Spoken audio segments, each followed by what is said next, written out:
I got a Mosin, but should I get an uppercut or should I go for a PAX? Oh man, I really need to do some research.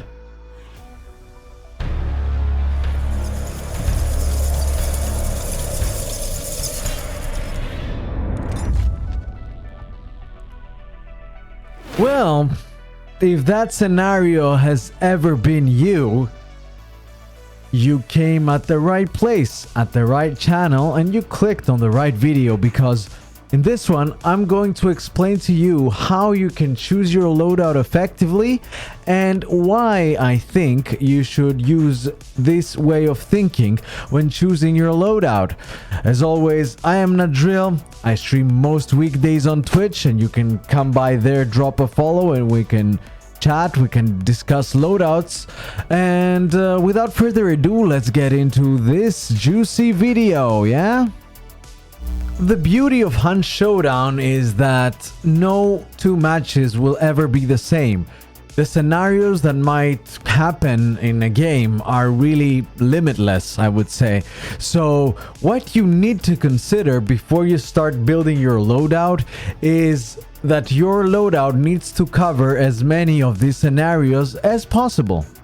One of the first things that you need to consider before you build your loadout is the range of the fights. Right now there's a very big variety of weapons in Hunt, and you could easily be confused and make a loadout that is only for close range, or you could actually build a loadout that is only for long range fights, like a Mosin with an uppercut with no traits on the uppercut itself, fanning, which could make it kinda short range as well.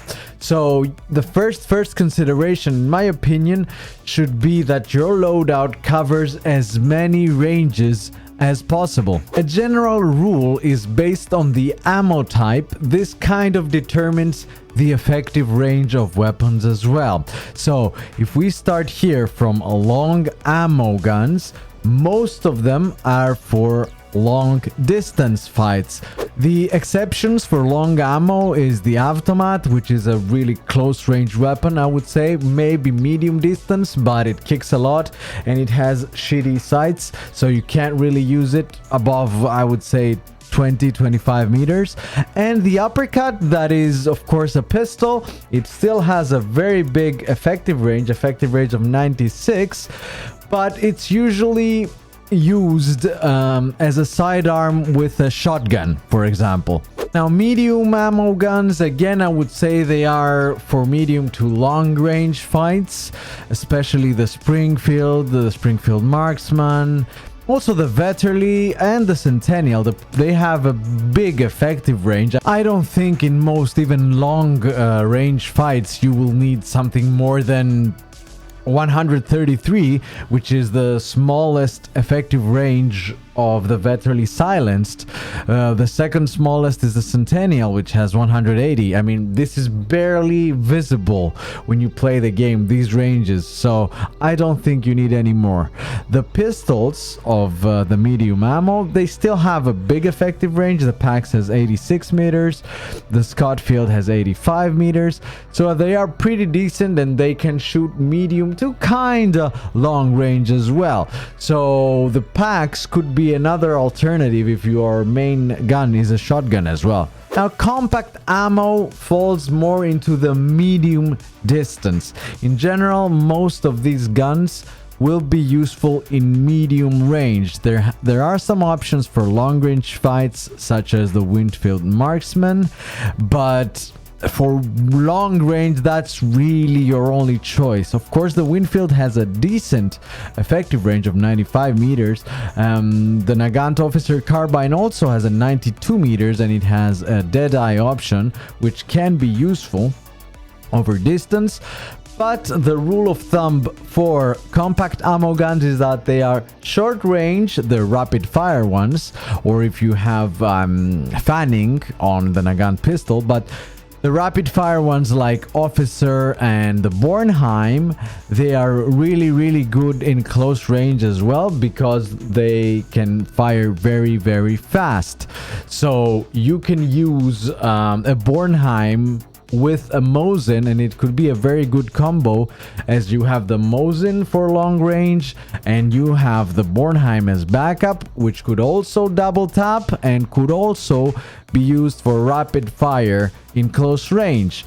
The Lamat is another very good option because it has the shotgun shell inside. Of course, it's not a very strong shotgun, but it could still be useful in close quarters combat. And of course, we have our special ammo options, which are the crossbow, the bow, the dolches, the nitro, the bomb lance. These weapons, they are for various ranges and they fall entirely into a category of their own. That's why it's special ammo. And they are useful for different types of situation. For example, the hunting bow is again close and medium distance. I mean, if you're a god, yeah, sure, you can snipe someone 100 meters away, but I don't think you could. The hand crossbow and the crossbow are small to medium distance weapons. Of course, this increases if you have the explosive, which you can shoot over greatest distances, but it's not that accurate.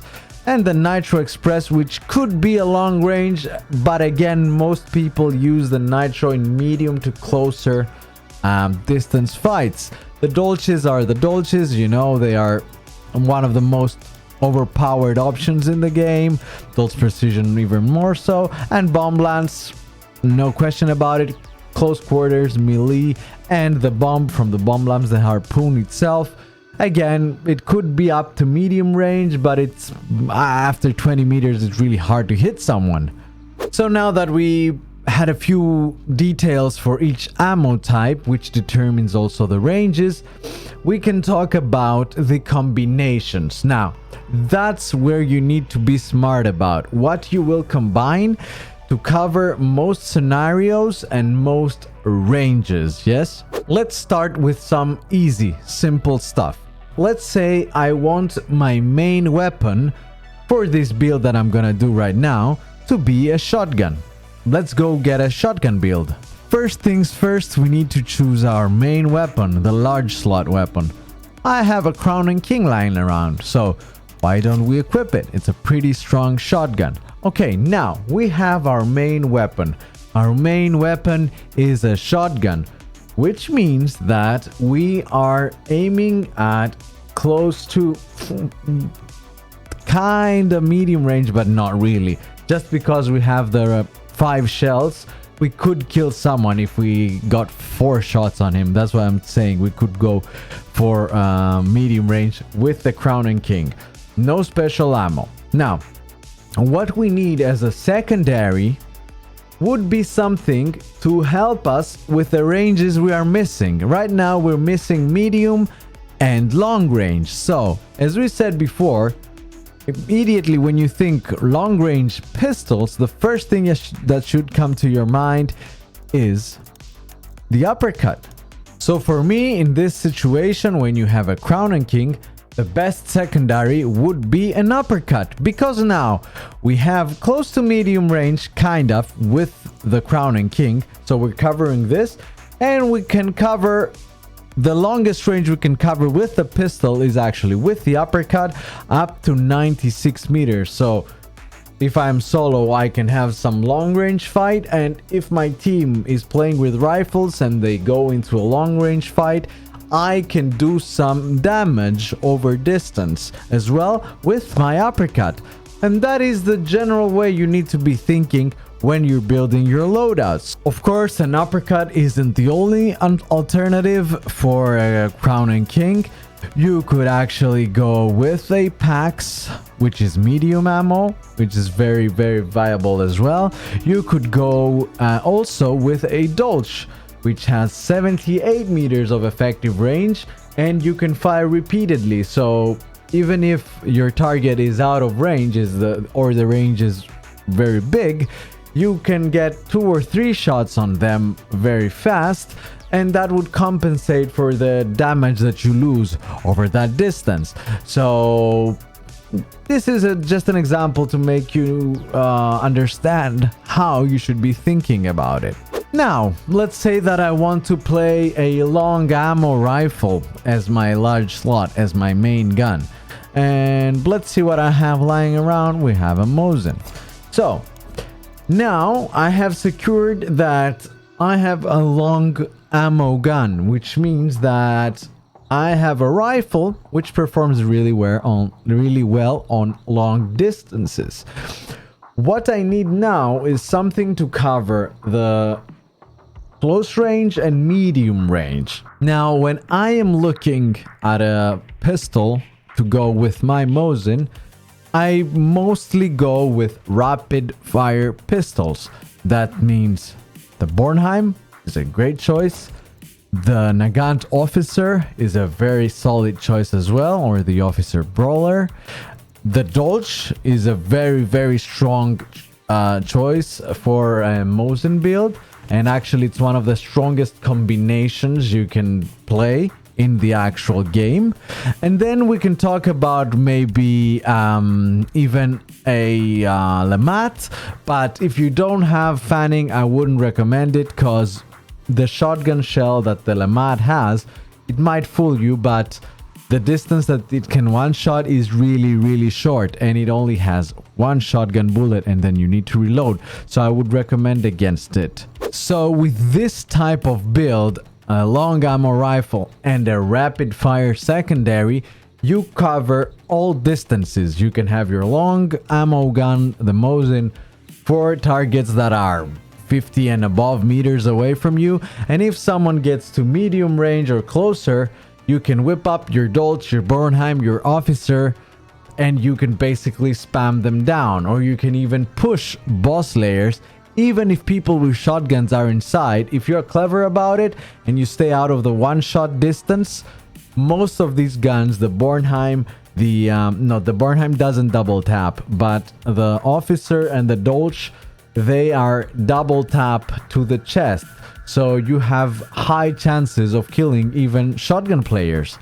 If you want your rifle, your main gun, your large slot to be a medium ammo rifle, it's exactly the same principle as with a long ammo rifle. You basically need a rapid fire pistol, either a Dolch again, or a Bornheim, or an Officer, or a pistol with fanning, preferably with the same ammo type, medium ammo.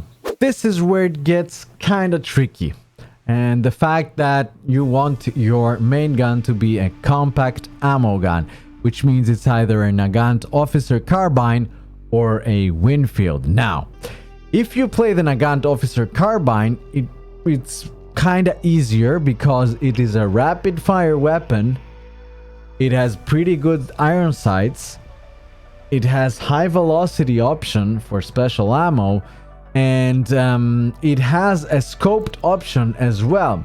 So this gun is kinda a jack of all trades, and the only thing it's really missing is effective range. But again, 92 meters, in my opinion, is more than enough for most even kind of long range engagements that you will have in Hunt Showdown. So if you're playing the Officer Carbine, it could really be an easy way to choose whatever you want as a secondary. You could play the Officer Carbine and have a Saber if you wanted.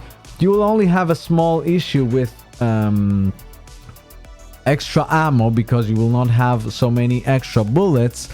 But it is a very solid choice if you want to experiment with the secondary gun. What I'm really saying is that the Officer Carbine covers kind of long range, it covers medium range very well, and it can cover close range as well. You can hip fire spam it at shotgun players, and it is double shot kill on the chest because it does 104 damage.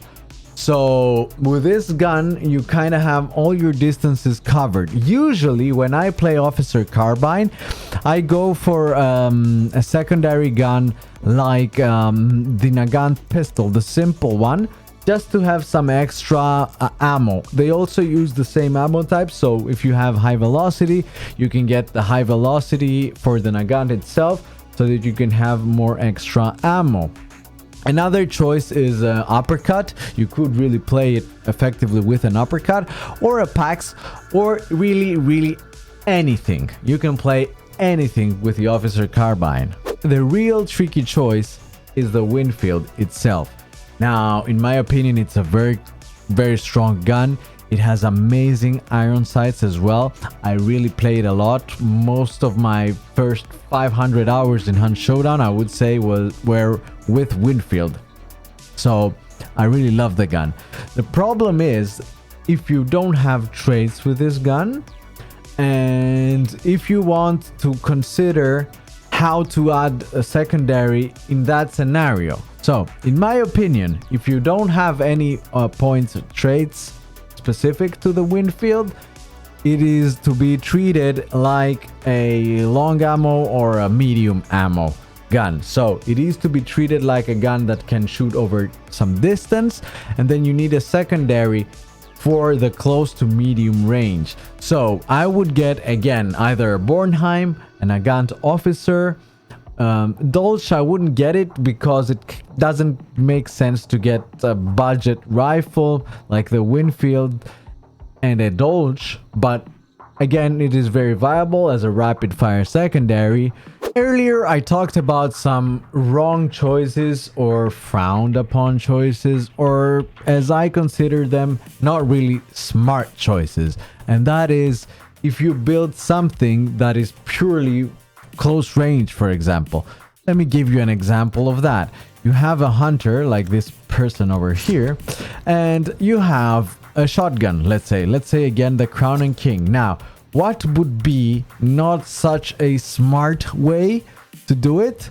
It would be to get, for example, a hand crossbow. Now, in my opinion, this loadout not only not makes sense, but it is kind of a death sentence in a big part of the scenarios that you might face in the bayou. Let's say you face a team that has long range weapons, you're dead with this.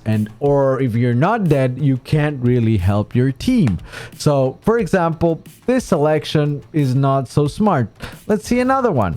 Let's go to medium slot weapons, which are not my favorite. And another example would be to get a shotgun and to get a dualies, for example.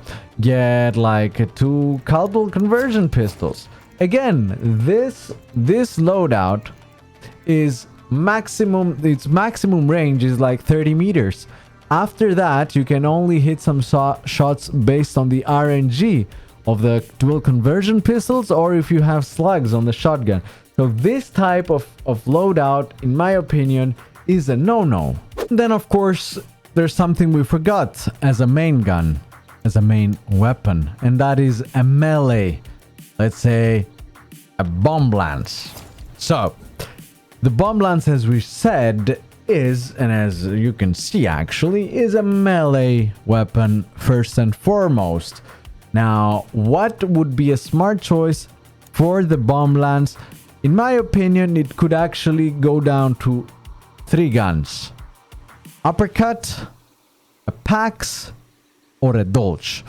Of course, those are the strongest options. You could use a Bornheim as well, which is not really powerful. That's why I don't use it. You could use some other single shot pistols. You could even use a Caldwell, but again, it is weak compared to an uppercut or Dolch.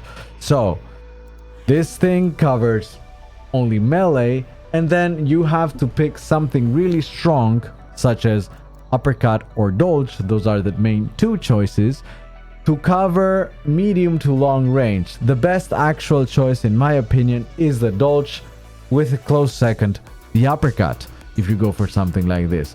Now, for a stupid choice in this type of loadout, it would be to actually get 2 melees, like a bomb lance and a saber. I don't know who plays this seriously, but if you do, you need either a doctor or a church. Of course, what I described now for the ranges or for the selection applies to the default ammo on most guns. If you go into special ammo, if you like playing special ammo, you could increase your mix of things. So you could go for a shotgun with slugs, which gives you a bigger distance, and then you could get away with a less strong pistol like the Caldwell conversion, or you could mix things up, but the general rule of thumb is what I described. So you want to cover as many ranges as possible. And if you're into special ammo, just do some research on the special ammo to again get an idea of the range you're covering. And this is really everything I wanted to share for this first loadout video. We're gonna make another video for sure regarding consumables and tools. Maybe even we'll make a video about special ammo and the choices you have when you use that, but we will see about that. I hope you guys enjoyed the video. If you did, click a thumbs up. If you didn't, click a thumbs down. They do help me, both of them. You can subscribe to my channel and you can click on the bell if you want to be notified immediately when a new video comes out. Now, I wish you happy hunting and I'll see you on the next video.